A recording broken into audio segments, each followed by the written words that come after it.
In Minecraft, no one can hear you scream. Well, that's not true. It's more accurate to say that in Minecraft, you can't scream. But there are a lot of other things you can do. Weird and bizarre things. Things that don't really make any sense. And yet, they are somehow possible in this world where real-world physics very rarely apply. Welcome back, my fellow gamers. This is Top 10 Gaming and I'm your host, Amanda McKnight, here to talk to you about all the weird and bizarre things you can do in Minecraft that should logically and most definitely not work, as we count down the top 10 stupid things that actually work in Minecraft. Alright, let's get counting. Number 10. Building on torches. This is another weird one that we owe to the physics of the game as opposed to a glitch. Torches can be used to light your way in the game, but did you know that they also make a strong foundation for building? You can put any number of blocks on top of a torch and use it as basically a building block or a foundation for whatever kind of massive structure you'd like. Well, you likely need more than one torch to do so actually, if you want to build a massive castle or something like that. But still, it's pretty crazy to think that you could build an entire military base on top of torches, which would never splinter or break. You can even use these torches as a foundation for floating structures, and can even hold up trickier building materials such as sand. You can also remove a torch to mess with the structure, making them useful as well in the design of traps. Who would have thought? Number 9. Smelting XP. The value of smelting in Minecraft seems unprecedented considering it is one of the best ways to gain experience in the game. If experience is meant to represent wisdom and life lessons in gameplay, then nothing will make you wiser than using a furnace to craft items. Although to be fair, the range of things you can create while smelting makes me kinda want to feel that yes, smelting could grant you tons of knowledge and wisdom. Like, I can use the same furnace to both make armor, make ingots, grind redstone to dust, and also make a tasty baked potato. That's resourceful. Still, the weird thing about this one is that smelting can gain you more XP potentially than pretty much anything else in the game, as when you remove a smelted item from the output field, you gain experience not just for that item, but all items smelted in that furnace, which if you put a lot of time into smelting with the same furnace, can be an exorbitant amount of experience. Number 8. Lava in buckets. You can put lava in an iron bucket. Isn't that amazing? You scoop up lava. Okay, so I'm assuming right now you're not amazed, because if you've played Minecraft and needed to use some lava for, well, anything in the game, you know using an iron bucket is the only way to safely get some lava, and that this is a thing that everyone knows. But this is a pretty stupid thing to actually work. Why? Because if you toss that same bucket into the lava, it will get burned and destroyed by the lava. So yeah, is the bucket coated with something that helps to protect it, but only from like the inside out? Because if it can be burned by lava, how is it possible that we can use it to safely scoop up lava for our use? How, I ask you, does this even make any sense? Number 7. Breeding cows. I have no problem with two female cows falling in love, but biologically, how do they have calves together if they're both female, if they're both cows? Unless maybe the Minecraft physiology is different from them in comparison to our real-world physiology and biology for cows, but I'm skeptical. Is it possible that there are invisible bulls who only decide to get involved when you put two cows alone together? Unless something like this is happening, this whole thing is pretty weird and doesn't really make sense as to how both milking all the cows and breeding them can both work. Although even if something like invisible bulls is going on in Minecraft to help explain this, that would also be pretty strange, and perhaps even more weird than the original nonsensicalness of just all of this. Number 6. 2 equals infinity. How does one bucket of water become a never-ending unlimited supply?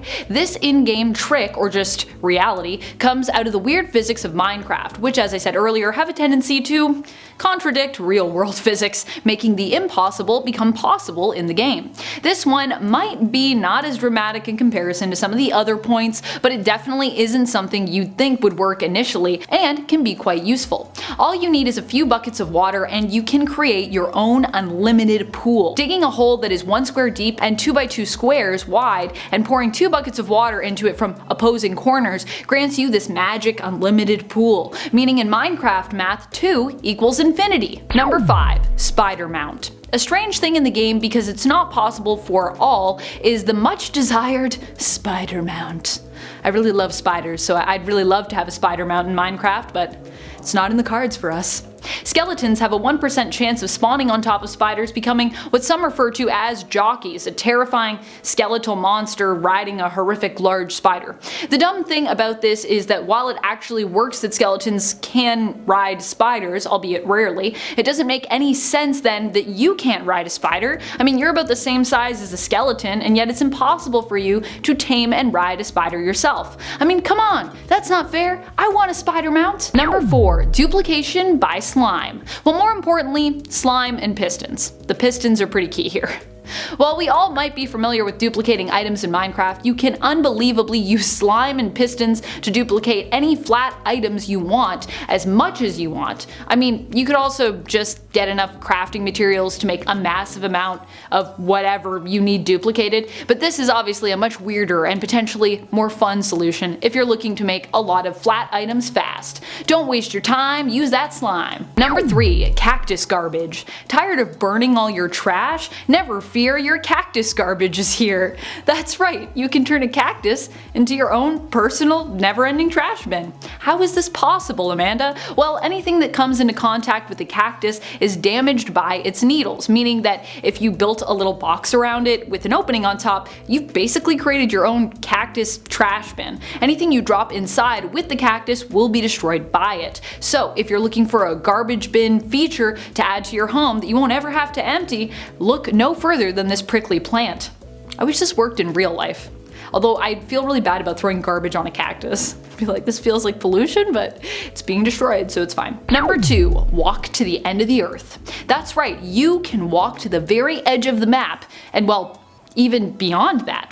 Walking for hours on end in one consistently single direction will take you to a place referred to as the Far Lands. This is believed to be the edge of the world, but unlike most flat earthers theorize, you will not fall off the edge. Instead, in Minecraft, everything just gets really weird, trippy, and glitchy the further past the end of the earth that you trudge, and the deeper into the Far Lands that you wander. How crazy is it that you can actually walk to the end of the earth, or edge of the map in Minecraft? I mean, you have to be very persistent to actually make it there, but it's so crazy. Apparently, if you continue to go farther and farther, the game will just become so glitchy it will become unplayable.